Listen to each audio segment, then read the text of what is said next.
Aries, my name is Tanya, and I'm going to be doing a reading for the rest of October, mid-October on, for my Aries people.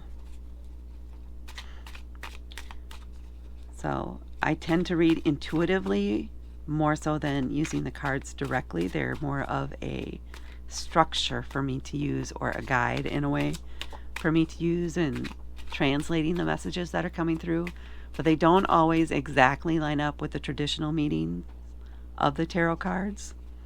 So I'm just going with the flow.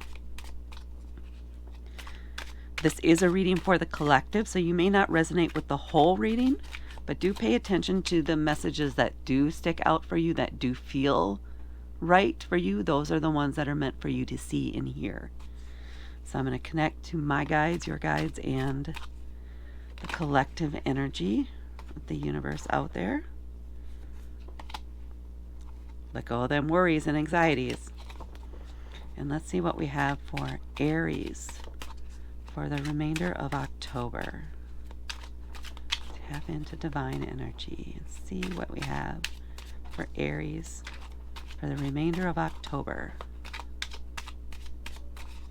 All right.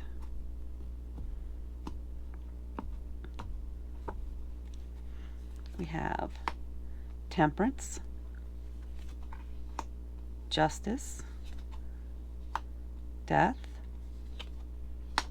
the Page of Bats, and the Knight of Imps. So there may be some major event going on for a lot of you out there for the remainder of October. We are starting off big with 3 major arcana cards right up front, and then 2 court cards. So there might be some big changes or something going on involving maybe 1 or 2 other people, or that may be resolved with help from a couple of other people. So let's see what we go into here. We're starting off the bat with Temperance. Temperance is about balance, about moderation. It can also be about alchemy, in a way transforming our emotions. And I say emotions because of the water that she is moving from one bowl to another.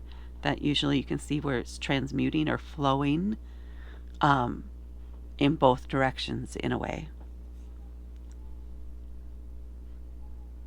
So there's somewhere that you need to find balance in your life, or where you need to work on moderation. It could be that you are hyper-focused in one specific area and you need to ease back on that.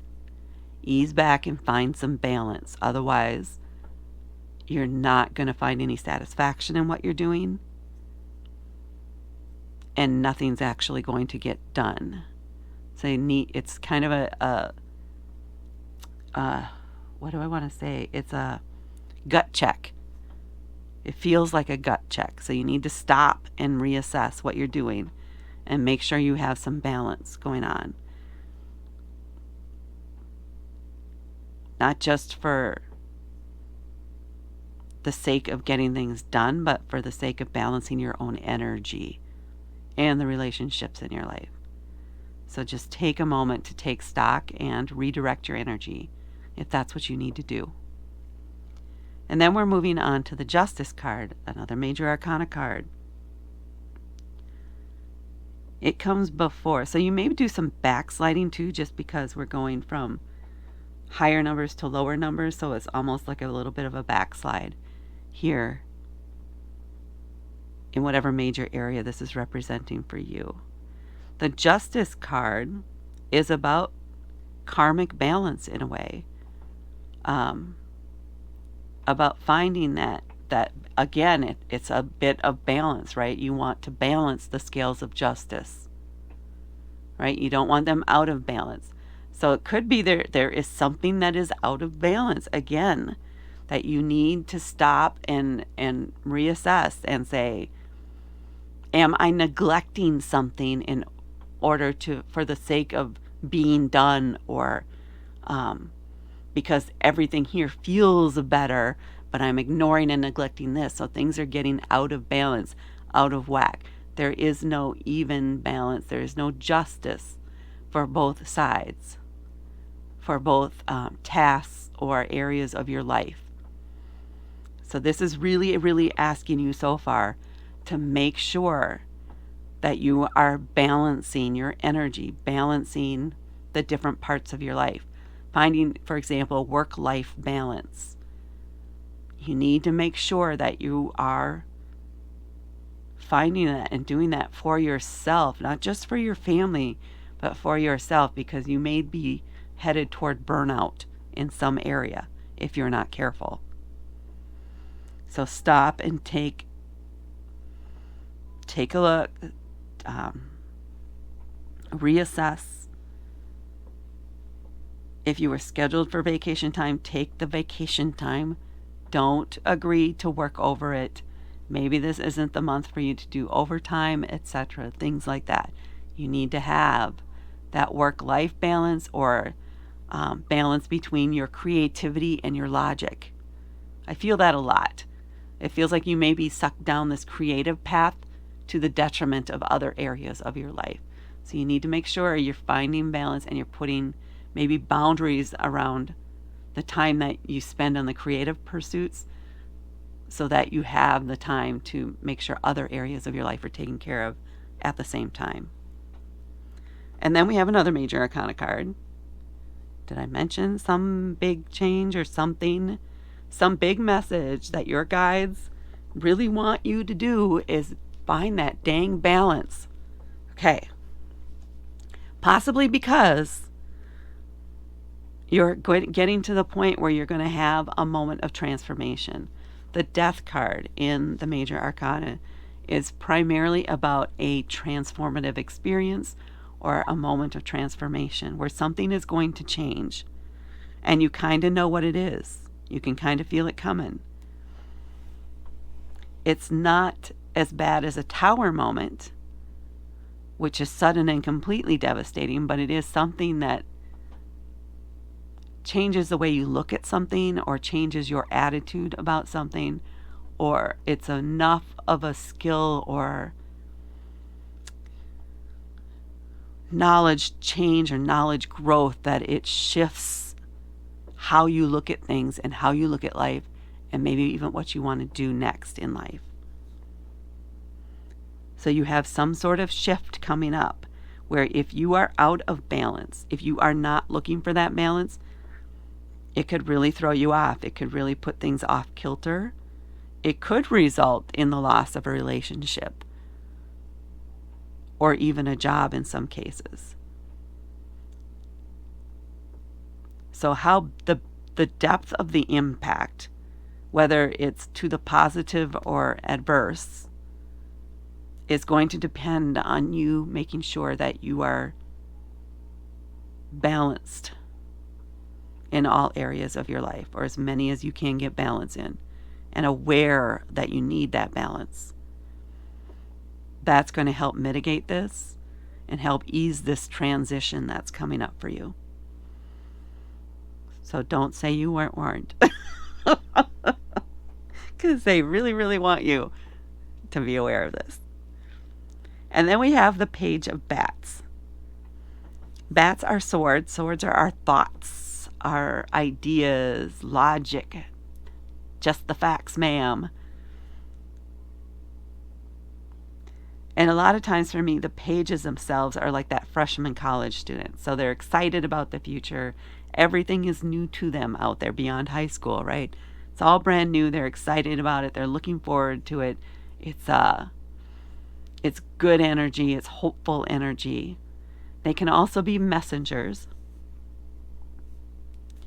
I think this, though, is going to be you. This feels like it may be you toward the end of the month, where you get that fresh energy that comes in and you get excited about learning something new. And that's going to come after this transformation. So again, it's very important that you make sure that everything's taken care of and you're well balanced here. Because then after this transformative moment or thing, your attention may be piqued by some new skill that you want to learn, or something that comes up that involves you learning about it or building a new skill. So an opportunity could come along, This could even literally be somebody who is bringing you a message about this new opportunity and has information to share that really builds up your excitement about it. And it's something you think you want to pursue. You want to learn a lot more about it. And then we have the Knight of Imps, which is the equivalent of the Knight of Wands, which is a fire element. Fire is about activity, about passion and creativity. So it's almost here again, we're getting to that where you need to balance the logical, factual side versus the creative, impassioned side, right? Whatever it is you're getting into needs to feed both of those for you. Needs to feed both sides of your brain. Yes, that feels right. You need to make sure both sides of your brain, so it's again with that balance in every way. Mind, body, spirit for you in the balance.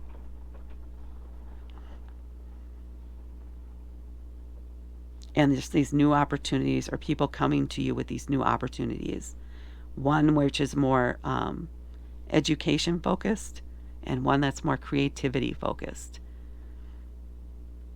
One which is very new to you as far as the education, new knowledge, new techniques, etc. And one where you already have the skills, but you haven't really used them yet. You don't have the practical experience, if you will. It's almost like being an apprentice. You've gone to school and now you're going to learn how to actually do the job. So let's see what we have on the bottom of the deck. The Nine of Wands. The Nine of Ghosts, which is the equivalent to the Nine of Cups. I wonder why the Wands came out. The Wands may have come out because the Nine of Wands typically, and yes, that card is not out here, but I'm feeling the urge to speak to it. The Nine of Wands is nines in general, including this one, are coming toward the end of a journey, which we can already see here with this major arcana transition we have going on here. You're coming to the end of a project. You're coming to the end of a cycle, usually in something creative. So that could be why all your focus is on this thing, because you're so close to the end, but you cannot neglect other areas while you're pursuing that.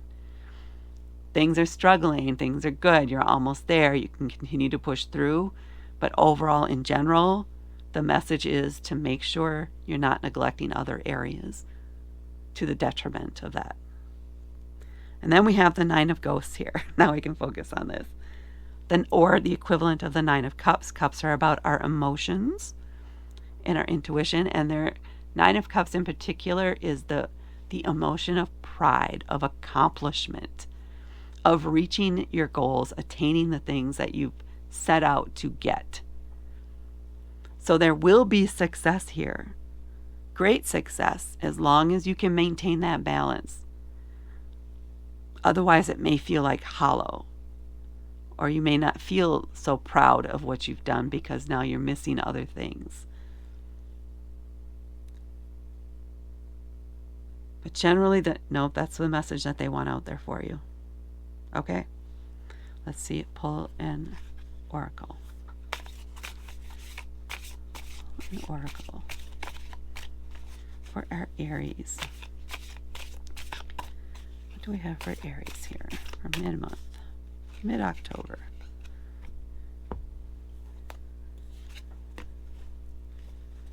What do we have?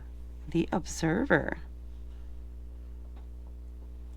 Well, that's interesting to put in there. So it's like saying take a step back. It wants you to take a step back. It could be, how do I explain the example that I have in my head here? It's like being a micromanager. You know, if you get into that mode where you don't have the patience to let someone else do the task, or you get impatient with the way they do it, or the pace at which they're doing it, so you just take over and do it, which could be, honestly, as an Aries, I can say this, an Aries thing to do. you know what, I'll just do it myself kind of attitude because it's not getting done quick enough, right? And you got other things you want to do and focus on. This is about pulling back from that. You need to let others, you need to take the role of the observer, not the doer. So step back into that observer role. Make sure you're monitoring them and helping provide guidance, but don't take over for them. You need to strike that balance there too. It's not just taking over and getting it done to get it done, because you also want to nurture the confidence of those around you. And that could also be where this comes in. A lot of times, these are other people in your life. Perhaps these are people that you're teaching, younger people or teenagers that you're helping guide or teach in some area. And you need to make sure you are coming at this from the role of the observer and offering advice and guidance when they seek it from you, and not just doing it for them, or not even giving them necessarily very precise instructions. This one may need more precise instructions. This one has the instructions and they know how it should be done. They just need to get the experience of doing it. So you can't take that away from them. You need to be the observer. So that might be your challenge too here, as far as striking that balance between getting it done and letting it unroll at the pace that others need it to happen. Okay, and that's what I have for Aries for the rest of October. Please hit that like button and please hit subscribe and help me grow my channel. Thank you for watching. Enjoy the journey. Slow down. Try to slow down. Find your balance. And I will talk to you later.